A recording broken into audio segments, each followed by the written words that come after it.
But now to Sophie Pierre of the Kootenai West Indian Lake Bands.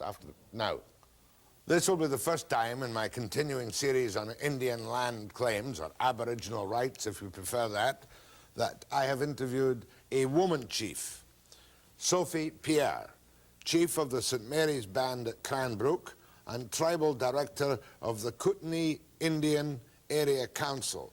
Does your area council or your band have a land claim? Yes, we do. The tribal council does. The Kootenai Nation. Could you describe the claim to me? The claim is approximately 27,000 square miles. It comes from the Big Bend of the Columbia River down to the Arrow Lakes on the west, to the international border, and to the Rocky Mountains on the east. But the traditional lands of the Kootenai people extend far beyond the international border. But that, of course, is something that you cannot negotiate with any Canadian government. Well, we cannot negotiate with any Canadian government, but I think that it's something that has to be kept very much in the forefront of everyone's minds. How many people in the Kootenai Indian Area Council territory? How many Indians? About 1,000 in Canada. About 1,000 in Canada. Yes. What are the economic conditions for these Indians? It's very poor. As in most Indian communities in Canada, the unemployment rate is very high, and all of the terrible statistics are very true in our area too. What's the answer? I mean, if there's not general prosperity, the Indians, of course, have always been low on the job market compared to other people at times in certain places. What is the answer?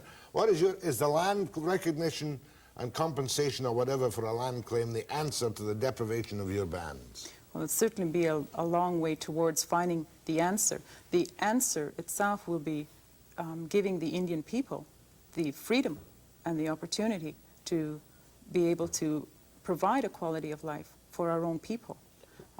Right now, we don't have that freedom. And why don't you have that freedom? Under the Constitution and the Charter of Rights, people will tell you you have the same freedoms as everybody else. Well, if everybody else is governed by an Indian Act, then, maybe we are on the same level as everybody else, but that's not the case.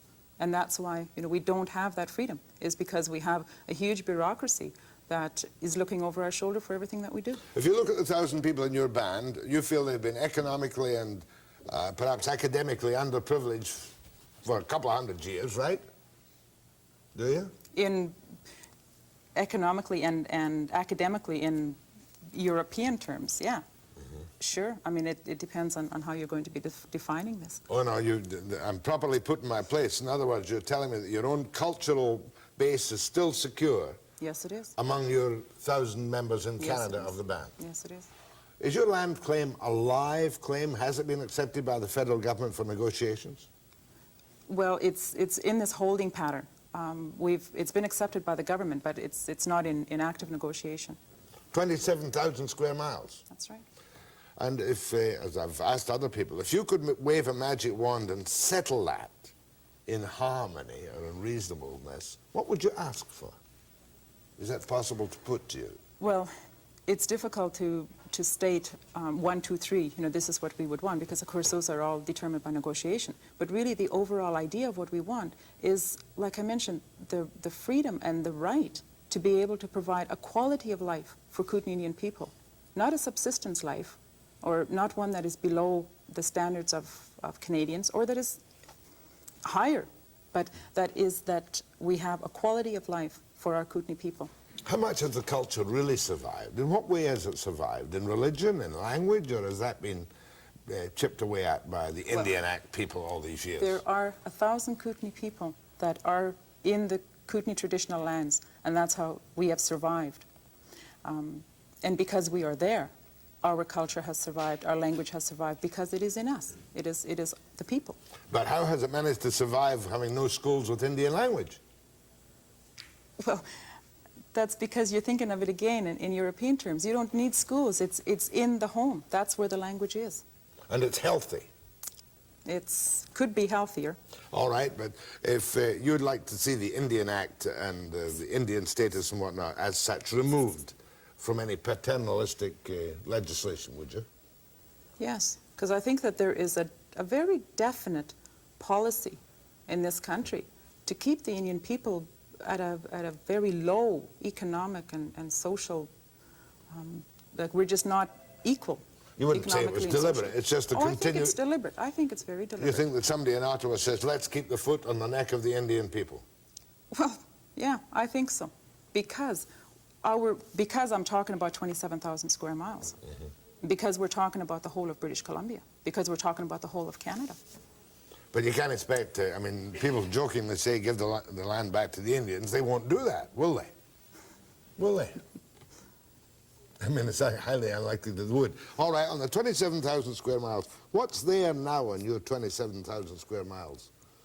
What do you mean? I mean, mills, sawmills, there's mines? There are mines, there are sawmills. There's the mainstay of the area is the forest industry. How about fishing?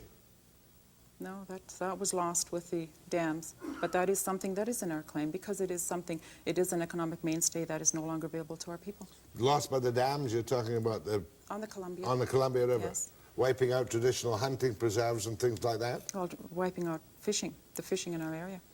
So therefore, you want title to the land, some of the land.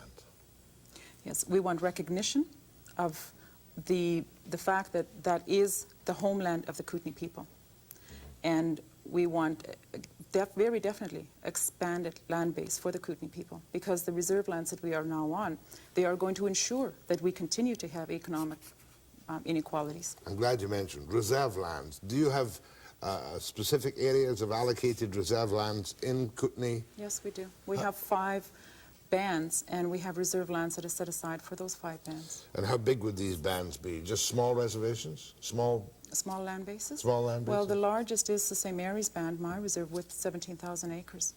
How is and do you log on that, or has that been logged? To a very small extent. I mean, there's not a whole lot of logging you can do on 17,000 acres. What about housing in the St. Mary's Band? Housing, it's a problem that we are trying to deal with, but it's certainly not as bad as some other areas of the So province. like the other Indian bands, you want recognition of your Aboriginal rights and your jurisdiction in the land.